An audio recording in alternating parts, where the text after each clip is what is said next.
Hi, I'm Ophelia Jacobson with Campus Reform. Today we're at the University of Florida talking with students about the border crisis.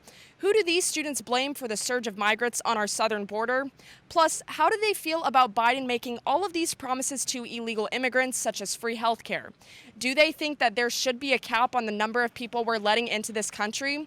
I'll be asking these students all of these questions and more, so let's get started. So I'm sure you've seen a lot of news coverage on the border and the crisis that is happening there, and according to the Department of Homeland Security, this is the biggest migrant surge that our country has seen in 20 years. Who do you think is to blame for the border crisis right now, Trump or Biden? Trump. He was the president for the past 4 years, so basically Biden has only been in office not even 100 days. Basically all the problems we have right now, he hasn't had enough time to fix them yet. So you have to blame it on the past administration. Trump's. Because he just lacked a lot of empathy and connection with the stories that are happening in the border. I mean, you have to consider that it's both of their faults, really. As to who did more damage, probably the Trump administration. I'll blame on the image of border protection, especially on Trump, for the lies that he have said during his rallies. I know enough that Trump is extremely anti-immigration at the southern border. So I'd have to say Biden. So in the first primary Democratic debate, Joe Biden said that if he were to become president, he would encourage illegal immigrants to, quote, immediately surge to the border. He also promised them free health care when they got here. What do you think of that? Should we be giving free health care to illegal immigrants rather than American citizens? I feel like it depends on the level of contribution they're giving back. So I have a lot of mixed feelings about free health care because legal American citizens, I think we need to fix their healthcare crisis before we give free healthcare to immigrants, especially if they're illegal. Well, I definitely think that our own citizens should definitely have priority over illegal immigrants. I mean, our taxpayers, tax-paying citizens, we fund that health care.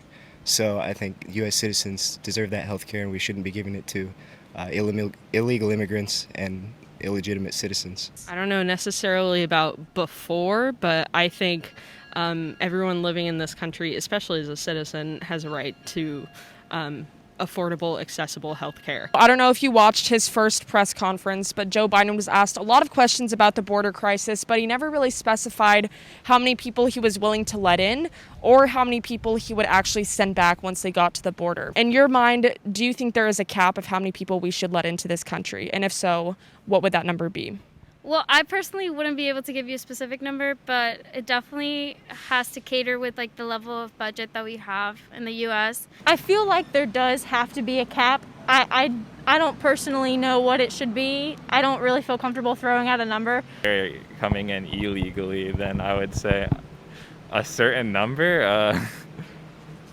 Illegally, we shouldn't be letting in any immigrants and paying for their health care. So I don't know if you've seen pictures of these migrants that are coming to the southern border. A lot of them have been wearing Biden campaign shirts. A lot of them, when they're asked why they're coming, they say because President Biden promised we would get through, that we would get free health care. Even the Mexican president has blamed the surge on President Biden. So knowing all of this, knowing that it's the biggest surge in 20 years, do you still believe that it is Trump's fault? No. So the actual fact of it being the most amount of people, yeah, that is Biden's fault because, like you said, the facts speak for themselves. Yeah, I would. I would confidently blame the Biden administration for this. Now that you say that, then yeah, it makes sense that maybe Biden has a little bit more of a impact on it. Do you think some of the blame could be placed for the migrant surge on the Biden administration now after hearing this? Sure, I guess. If this is true and all these people, or the majority of these people, came here following the announcement of Joe Biden, then yes, that's his fault for the lack of communication. His first couple of days in office, President Biden took swift action to reverse a lot of Trump's immigration policies through executive order and executive action. Do you think this was the right move? Do you think maybe we should consider going back to some of Trump's immigration policies, given what's happening on the border? I mean, yeah, if that's really what's happening, then yeah, I'd say it's probably a good idea to re-implement some of the later policies that were helping like stop all of this mass migration. Like I think some parts could be feasible to reintegrate and like kind of have a middle point. I mean, maybe.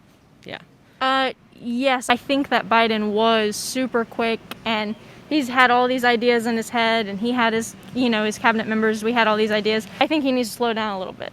Without a doubt, because I mean Trump's policies, as far as I was, informed during his administration, we didn't have this mass influx of illegal immigrants at the border, blowing out our border control facilities.